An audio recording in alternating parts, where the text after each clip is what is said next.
Hi guys, welcome back to Nick Saru's creation. నేను ఇవాళ Navratri special రెండో రోజు గాయత్రి అవతారంలో అమ్మవారి నైవేద్యం అల్లంగార్లు ఎలా తయారు చేసుకోవాలో చూపిస్తున్నాను. ఇప్పుడు ఇంకా మనం ప్రాసెస్లోకి వెళ్ళిపోదాం. నేను 2 కప్పులు తొక్కు మినపప్పు అయితే తీసుకుంటున్నాను అనమాట. శుభ్రంగా కడిగేసుకుని వాటర్ పోసుకొని దీన్ని ఒక 8 అవర్స్ అయితే నానబెట్టుకుందాం.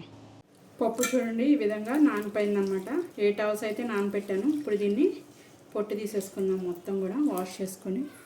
చూడండి ఈ విధంగా ఎక్కడన్నా ఒక తొక్కు ఉంటే పర్వాలేదు, బాగుంటుంది అనమాట. ఇప్పుడు దీన్ని మనం గ్రైండర్లో వేసుకొని వాటర్ పోయికోకుండా లైట్గా పలుకు ఉండాలి, ఎక్కువ పలుకు లేకుండా దీన్ని మనం గ్రైండర్లో వేసుకొని రుబ్బుకోవాలి. చూడండి పిండి అన్నది ఈ విధంగా నలగాలన్నమాట. ఇలా నలిగినప్పుడు నేను వాటర్ అన్నది యాడ్ చేసుకోలేదు. ఇప్పుడు మనకి దీనికి సరిపడా సాల్ట్ అన్నది మనం ఇప్పుడు గ్రైండర్లో వేసేసుకొని గ్రైండ్ చేసుకుంటే తర్వాత ఒక దగ్గర పట్టింది ఒక దగ్గర పట్టలేదు అనుకోవడానికి ఉండదు. ఇంకోటి ఏంటి అంటే ఎక్కడన్నా గట్టిగా ఉన్నా కూడా అది ఆ తడికి, సాల్ట్ తడికి మొత్తం కూడా గ్రైండ్ అయిపోతుంది అనమాట. ఇప్పుడు నేను ఇందులో 1 స్పూన్నర సాల్ట్ అయితే యాడ్ చేసుకుంటున్నాను. ఒక 2 అంగుళాల అల్లం ముక్క తీసుకొని ఈ విధంగా చిన్న చిన్న ముక్కల్లాగా కట్ చేసుకోవాలన్నమాట. కట్ చేసుకుని ఇప్పుడు కావాలంటే మిక్సీలో వేసుకోవచ్చు, లేదంటే ఈ విధంగా ఇందులో వేసుకొని దంపేసుకోవచ్చు. మనం కనుక మిక్సీలో కనుక పిండి వేసుకుంటే కనుక మిక్సీ చేసేటప్పుడు అందులో కూడా ఈ అల్లం ముక్కలు వేసేసుకుని అయినా కూడా చేసేసుకోవచ్చు. ఈ విధంగా అయితే కొంచెం బాగా కొంచెం మెత్తగా అన్నట్లుగా. ఆల్రెడీ మనము అందులో ఎలాగో సాల్ట్ అన్నది మిక్సీ చేసేటప్పుడు వేస్తాం కదా. ఈ అల్లం వేసుకుని తర్వాత కొంచెం జీలకర్ర. దేవుడికి పెట్టే నైవేద్యంలో ఎప్పుడు ఉల్లిపాయలు అవి వేయకూడదు అనమాట. పచ్చిమిరపకాయ కూడా వేయరు, ఓన్లీ అల్లం అండ్ జీలకర్ర. ఇదంతా కూడా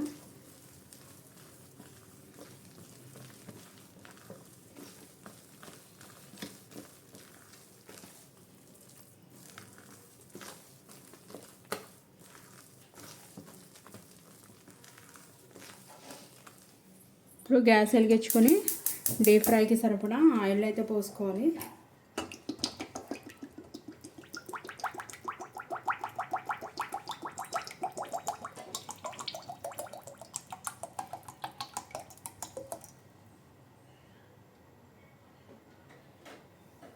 గారి ములిగేలాగా ఉండాలన్నమాట ఆయిల్ అన్నది.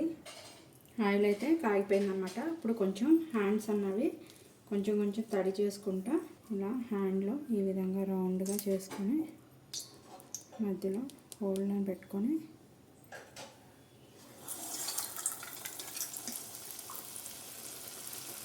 హ్యాండ్ కొంచెం తడిగా ఉంటే ఏంటి అంటే చేతికి అంటుకోదు అండ్ ఈజీగా మన హ్యాండ్లోంచి గాలి అందులో పడిపోతుంది అన్నమాట.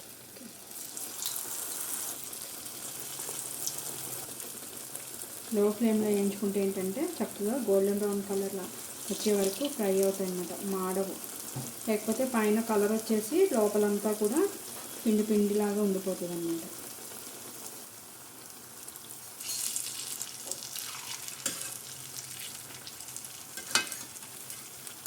చక్కగా డోనట్ టైప్లో ఉబ్బినాయి గారెలు. ఇలా పొట్టుపప్పుతో వేసుకుంటే ఏంటంటే ఇలా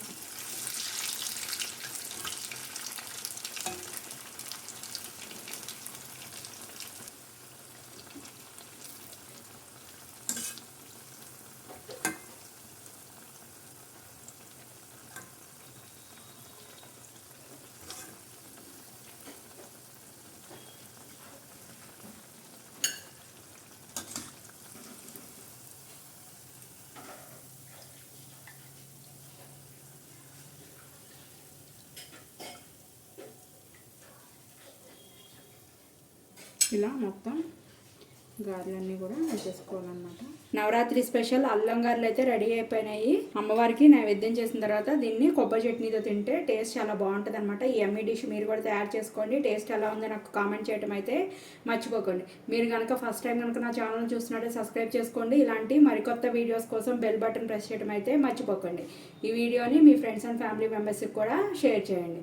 థ్యాంక్ యూ గాయస్.